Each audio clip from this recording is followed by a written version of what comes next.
tous et bienvenue dans After. On démarre cette émission en découvrant un nouveau lieu qui vient d'ouvrir ici à Saint-Gilles, à 2 pas de la maison communale, le Café La Biche qui se veut être un Belgian pub. On a voulu garder un endroit sans le dénaturer, donc on a conservé pas mal d'éléments qui étaient déjà présents dans le précédent café, qui était un vieux correctement restauré, et tout comme ce bar aussi qui a été restauré. Qui était déjà là aussi. Qui était déjà là aussi, ouais. C'est quasiment un chêne entier qu'on a sur le comptoir ici. On l'a juste réhabillé en dessous.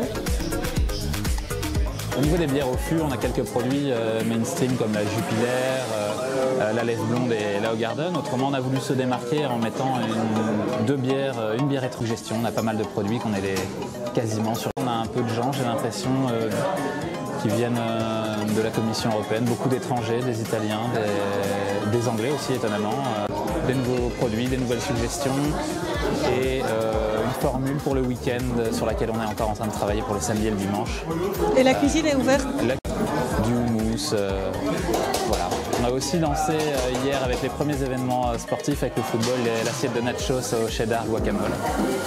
Voilà. Ça marche toujours bien avec un match de foot? Avec un match de foot, ça marche bien, une bonne bière, c'est cool. Et justement, pour revenir sur les événements sportifs, du foot, mais pas seulement? Alors, du foot, mais pas seulement. En fait, il y aura certainement, c'est quand même le sport le plus populaire, donc on aura du foot, mais uniquement basé sur la Champions League et les gros événements sportifs comme la Coupe du Monde et Nations de rugby, qui s'étalent cette année en tout cas sur février et mars, et les 4 finales de Grand Chelem de tennis, donc 4 dimanches par an. Parce qu'il ne s'agissait pas de mettre du football ou du sport tous les jours, avoir du cricket l'après-midi comme les Irish pubs ou quoi. On voulait garder aussi, ne pas effrayer les gens qui n'aiment pas forcément le sport.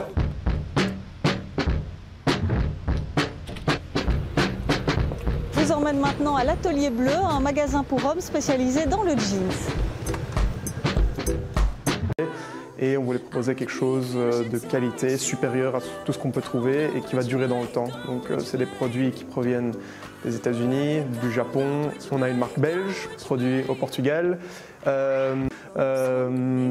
y a un gage de qualité derrière et d'authenticité. Se rentrer chez nous, sortir avec une tenue complète, toujours dans l'optique de qualité, de beaux produits.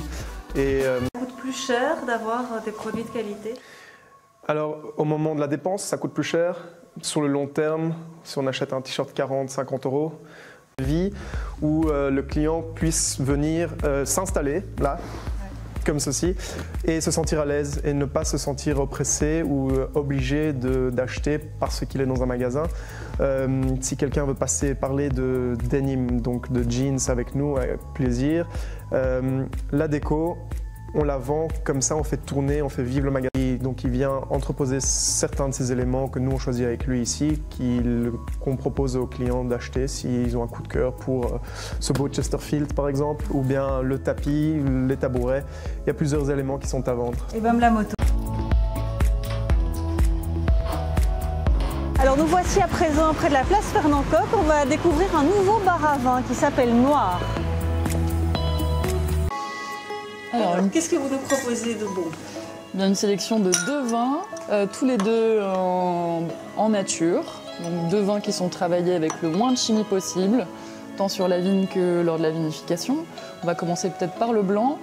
Noté di Grillo de chez Alessandro Viola. Ici, on est chez un monsieur qui est œnologue à la base, qui a un domaine depuis une vingtaine d'années maintenant en Sicile et qui travaille un cépage vraiment local qui s'appelle le Grillo, qui est un cépage qui n'a pas très bonne réputation. Et ici, Alessandro Viola, il a pris le parti de faire des vinifications assez extraordinaires sur ce cépage, notamment sur cette cuvée qui fait 12 mois de foudre. Donc ce sont des grands tonneaux en bois de châtaignier. Donc vraiment pas un bois local non plus, mais un produit assez particulier.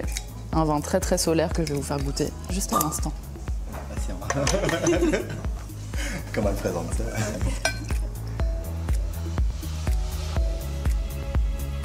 Je vous laisse le goûter d'abord. Merci bien.